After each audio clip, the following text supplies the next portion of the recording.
Who really is a Taydaughter? First, let's talk about all the Taydaughters in a few different categories. A Taydaughter refers to someone who would be musically or persona-based Taylor Swift's child. Similarly, when you look at a person and say, oh, they look like they could be this celebrity and this celebrity's kid if they had a kid, right? So if somebody looks like Sabrina Carpenter and Olivia Rodrigo, you would say, oh, they're like if Sabrina Carpenter and Olivia Rodrigo had a kid.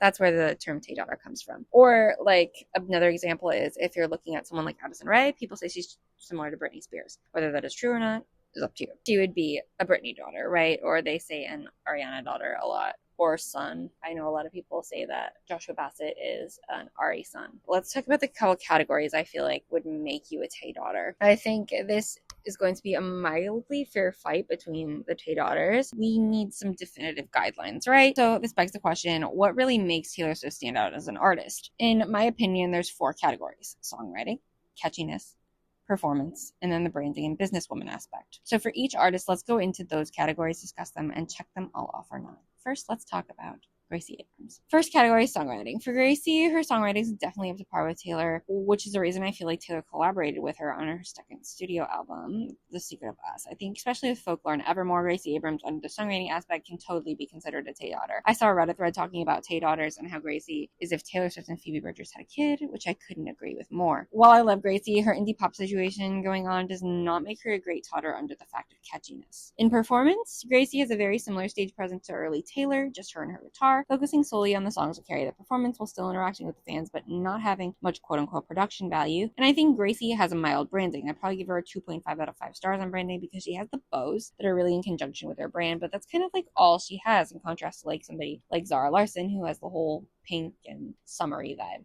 And especially in today's day and age, you really need that branding aspect. Now let's talk about Sabrina Carpenter. They have nothing to back up this claim with, but let's discuss our categories here. Songwriting. Sabrina's lyrics are absolutely nothing like Taylor Swift. And I might get hate for this, but comparing Wood to something like Juno is crazy. These songs aren't alike at all. They're just both talking about having sex with men. Anyway, Sabrina's catchiness is obviously off the charts, even if you're not a fan of how provocative she is, or even if you just aren't a fan of her style of music. You can't tell me at some point you weren't in the shower saying, "Yes, that me espresso." We know that Sabrina Carpenter would be a Taydaughter in that regard. Performance is where we venture off a little bit, because Sabrina's ability to perform and be engaging as a Swiftie is much higher than Taylor's. People compare her to Ariana Grande for her performing and vocal talent, which now seeing Ariana Grande's tour, Sabrina is so much better. Obviously, Ariana Grande can sing, but her music isn't up to par with Sabrina's for me. So performance exceeds Taylor Swift in a different regard, so this point feels null and void. Branding. I mean, why are we even talking about this? Sabrina's branding may be the best branding you will ever see, only like second or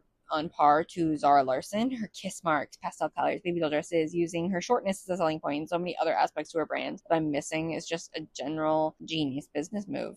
Now, the final 2 Taydaughters we're going to talk about are the ones that I think are the most Taydaughter. So first, let's talk about Maisie Peters. For her songwriting, before Fluorescence, Maisie had one of the most solid discographies next to the next Taydaughter, who we'll talk about soon, which means that she is just a great songwriter. Even with Fluorescence, she put out her first 100% written by her song, which was Houses, and she's extremely proud of it. What is more Taydaughter than that? Catchiness, before Fluorescence, I feel like there's BF and AF. Ooh, that sounds terrible. I would have said before Fluorescence that Maisie's songs are just as catchy as Taylor's, especially her earlier work. But Fluorescence, especially the singles, really didn't have that jive point home for me. I liked Say My Name in Your Sleep, and I like Kingmaker. Audrey Hepburn, You, and My Regards were just not up to that Maisie Peters catchiness par. Now for performance, I've seen Maisie live, and I was a little bit disappointed. She doesn't have that stage presence that I was hoping for, but this was in 2023, so maybe she's improved since then, now that she's open for Eras, Conan Gray, and many more, which I've explained in my Why Maisie Peters Hasn't Made a Big Yet video, which you should go watch. It is now up on my YouTube channel. You should definitely check that out if you liked this video.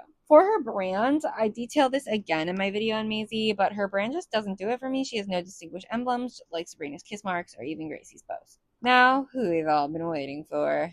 Olivia freaking Rodrigo. I feel like Olivia checks all the boxes and is the only true Taydaughter. And here's why. So for the songwriting aspect, Olivia has always been described as a daughter of Taylor Swift and Avril Lavigne, and I could not agree more. Her songwriting skills literally matches Taylor's, and you can unfortunately see distinct similarities, even though Olivia doesn't want you to. But we all remember. As for catchiness, I think some of Olivia's songs are either on par with Taylor's or sometimes even better than Taylor, while keeping her songwriting quality to an insane degree. Now, talking about performance, I've seen Olivia twice and she was insane both times. I cried all the way through the second time. And while her vocals aren't always up to par that Taylor is, the performance and the engagement that she has with her fans during the concerts is only matched by Joshua Bassett. And yes, I know that's really wrong of me to say. Finally, branding. Butterflies, purple, red, now baby doll dresses in pastels. Olivia really has made herself stand out with her branding, almost just as much as Sabrina and Zara Larsson have. And this is why I'm ending the video with Olivia, because she's the only artist today that checks only Taydaughter boxes. Let me know in the comments who else you think deserves the title of Taydaughter, or just check some of the boxes.